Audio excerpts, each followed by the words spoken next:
In a previous video, we discussed the signs to watch for with impending heat stroke or heat-related injury. If you haven't watched that video, I urge you to do so. As with most things, preventing an issue is always going to be the safest route. Trust me, once you have experienced a dog going through an episode of heat-related illness, you will do all you can to ever avoid seeing it again. In this video, we are going to discuss methods of cooling a dog if they cross the line and end up experiencing heat stroke. There is a lot of confusion being perpetuated through social media, even from well-intentioned folks in the dog industry, both veterinary and non-veterinary, about what you can and should use to cool a dog down.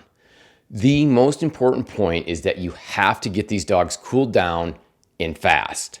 The questions come up about cooling a dog too fast and inducing shock or SIRS. This has actually never been shown to be true, and one of those myths that persists thanks to the internet. Rapid cooling is the most effective way to try to save these patients.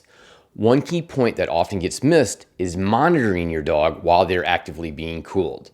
Early in my career, I learned this the hard way.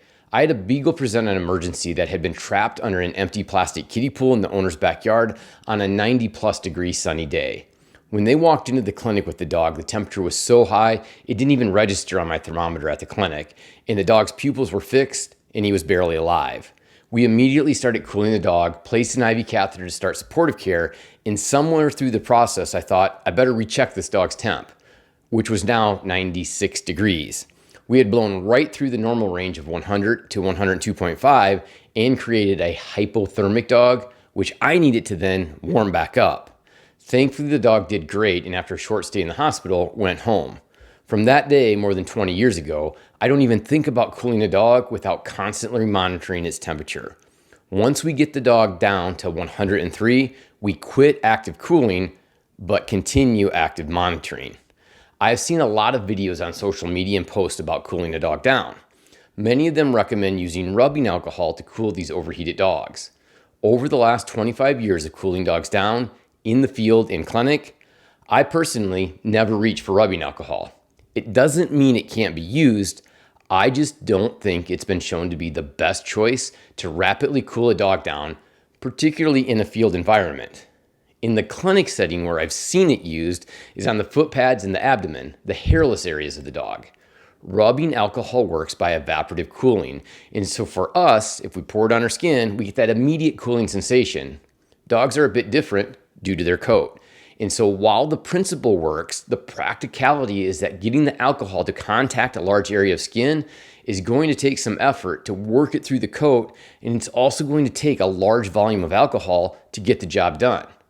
I just don't see most people carrying several bottles of alcohol in the field with them. What I always have in the truck though is water, and most days during hunting season I will also have a cooler with ice or ice packs. I'll soak a dog down and make sure that the water is getting against the skin to actually cool the dog. If I have ice along, then I'm using it strategically and not just putting it on the dog's body, but rather I'm putting the ice deep in the armpits, deep in the groin, and against the jugular veins along the neck. Essentially, I'm trying to cool volumes of blood as it flows over the ice packs. In the clinic setting, I've also created ice water baths to cool a dog down, though that's a little more difficult to rig up while out in the field. The other key component to the cooling process is evaporation and airflow. Once I have that dog thoroughly soaked, and if they are in trouble, I'm putting them in the truck with the AC on high and as many vents blowing across them as possible. With a dog that is just warm but not in the heat stroke or heat exhaustion category, I may use the kennel fan to aid in the airflow. One important point is to not soak a hot dog down and then throw them into a crate with no airflow, as that can create a sauna effect and end up with the dog in a much worse situation.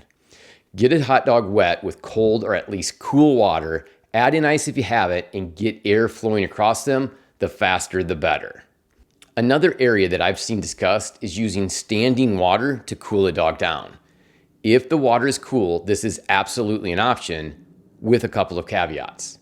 Don't just turn the dog loose to go swimming in the water. Wade out in the water with the dog, either holding onto its collar or with a lead.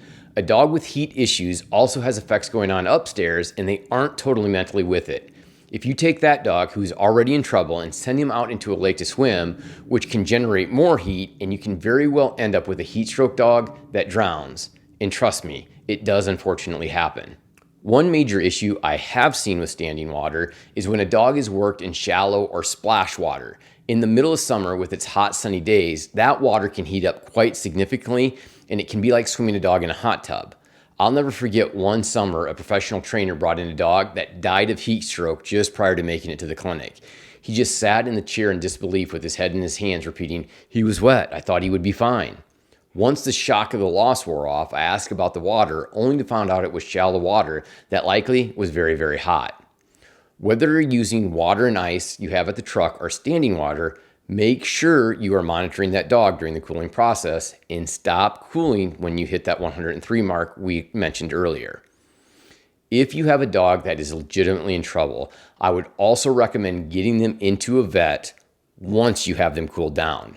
I'd recommend having blood work performed and a thorough exam to determine if hospitalization and supportive care is needed. Remember, I said after you have cooled the dog down. Time is of the essence when dealing with a heat stroke dog. You have to get them cooled down ASAP and then deal with the aftermath. Throwing them in the truck to get them to someone else to cool down may very likely be a death sentence for that dog. The issue in heat stroke is the dog cannot dissipate the heat, and each minute we aren't cooling that dog down is a minute its body is getting hotter and those tissues are cooking. While we should all be aiming to never have a dog go through an episode of heat-related illness, the fact is, if you run dogs long enough, this will happen. Understanding how to handle it and cool your dog down can literally save their life. For a more complete discussion on heat stroke, head over to my website, gundogdoc.com, and check out our field emergency and first aid course. In it, we have an entire module devoted to temperature extremes.